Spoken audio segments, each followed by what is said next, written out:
હાસ્ય લેખક તારક મહેતાનું નિધન થયું છે. તારક મહેતા છેલ્લા કેટલાય સમયથી બીમાર હતા. આ લાંબી બીમારીમાં તેમનું અમદાવાદ ખાતે નિધન થયું છે. ઉલ્લેખનીય છે કે પ્રસિદ્ધ ટીવી સિરિયલ તારક મહેતા કા ઉલ્ટા ચશ્મા પરથી ફિલ્મ પણ બની છે. ત્યારે તેમના નિધનથી ગુજરાતી સાહિત્યને મોટી ખોટ પડી છે. તેમના નિધનથી સાહિત્ય જગતમાં દુઃખની લાગણી ફરી વળી છે. બીજી તરફ એવી પણ માહિતી છે કે પરિવારે તેમના દેહનું દાન કરવાનો નિર્ણય કર્યો છે.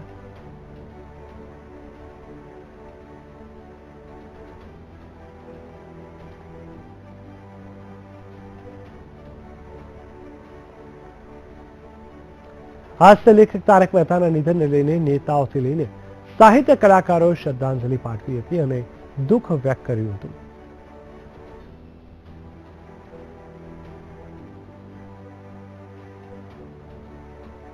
હળવા ફૂલ માધ્યમથી સદૈવ એમણે આપણી વચ્ચે પીરસ્યું છે. એમણે પાત્રોને ચિરંજીવ કરી દીધા છે. સોસાયટીનું પાકું સરનામું આપણને આપી દીધું છે અને માળામાં તો મકાન ખરીદવા માટે પણ માણસો જઈ આવ્યા છે.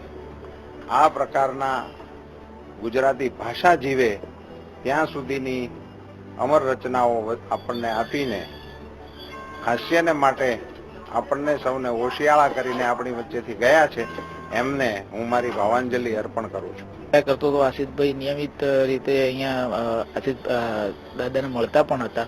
હું લગભગ એમાં બહુ એટલું હાજર નહોતો, પણ એ સતત આશિષભાઈ સાથે સંપર્કમાં રહેતા હતા અને બંને વચ્ચે પણ સંવાદ ચાલ્યા કરતો હતો.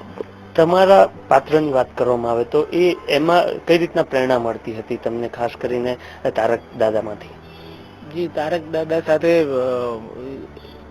બેસતો ઉઠતો હું જ્યારથી તારા સિરિયલ શરૂ થયા પછી જ્યારથી મેં મળવાનું શરૂ કર્યું હતું ત્યારે તારક દાદા સાથે જેટલી પણ બેસતો, હજી વાત કરવા જવું એ પેલા એક સરસ મજાનું રમતિયાળ સ્મિત ફેંકી દેતા.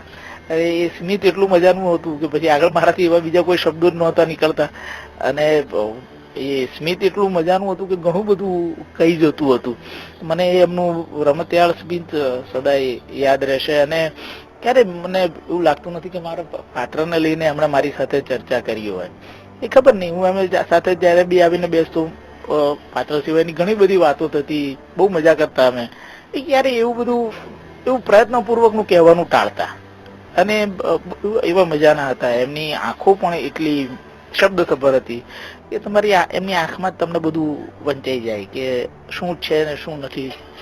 બહુ અદભુત અને ખૂબ લાઈવ, ખૂબ મજાના. એમણે લેખનમાં તો હાસ્ય જોવા મળતું હતું, રિયલ લાઈફમાં કેટલું હાસ્ય જોવા મળતું? ખૂબ જ છેક સુધી, છેલ્લે સુધી જયારે હું મળ્યો ત્યાં સુધી એમણે પોતાની હાસ્યની ચેતના નહોતી ગુમાવી. એ બહુ જ અઘરી વાત છે સાહેબ. માણસ કદાચ અમુક સમય પોતાની ચેતના શુદ્ધિ કદાચ રાખી શકે પણ હાસ્ય ચેતના શુદ્ધિ ગુમાવી દે. મેં એમ જોયું સાહેબને કોઈ પણ હ્યુમર્સ કે પંચ કે એમની આજુબાજુ ક્રિએટ થતા હોય અથવા એમનાથી પણ થઈ જતા અને એ છેક સુધી એને એન્જોય કરતા હતા. એમની આજુબાજુનો હાસ્યનો અને આનંદનો ઓરા એમાં ક્યારેય તૂટવા નથી દીધો.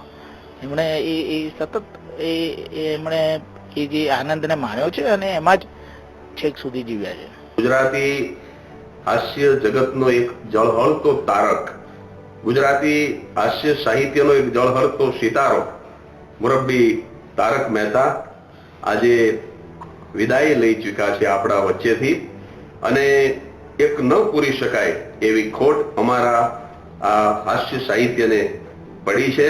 તારક મહેતાએ ખૂબ જ મુંબઈની અંદર રહીને પણ અને અમદાવાદમાં રહીને પણ વિપુલ માત્રામાં હાસ્ય સર્જન. તારક મહેતાજીનું અવસાન થયું છે. ગુજરાતે ખૂબ મોટી